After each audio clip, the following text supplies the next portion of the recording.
Muchas gracias, señor presidente. Efectivamente, yo soy uno de los suscriptores de la moción que se ha presentado en relación con el problema político que actualmente vive Venezuela.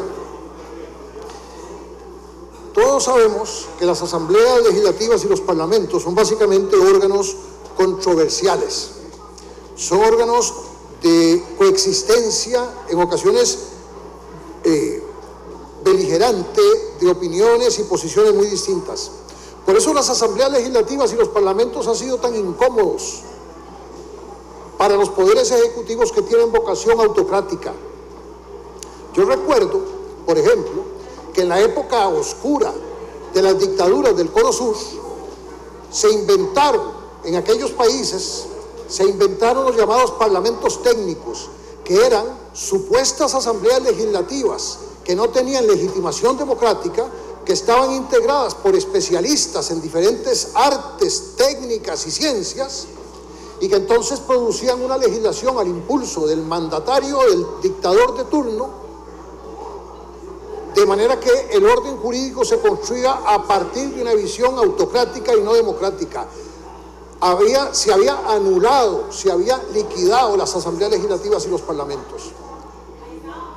Esta conexión entre la incomodidad que produce el parlamento, la asamblea y el ejercicio autocrático del poder es parte muy notoria de la historia de las últimas décadas en muchas partes del mundo.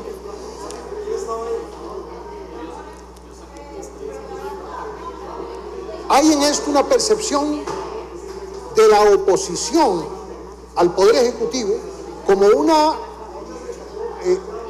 un sistema. Diputado, le voy a interrumpir aquí en los 2 minutos.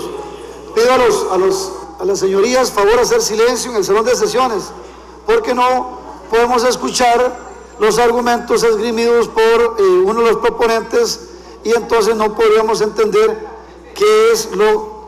por qué se está votando la moción de revisión. Creo que es importante que le pongamos atención, rogándole a las señorías favor hacer silencio para poder escuchar al orador proponente.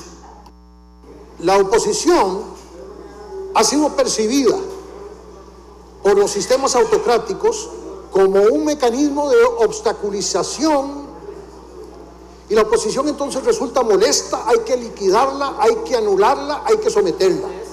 Pero la oposición no es un ribete del sistema democrático. La oposición es un instrumento esencial del funcionamiento del sistema democrático.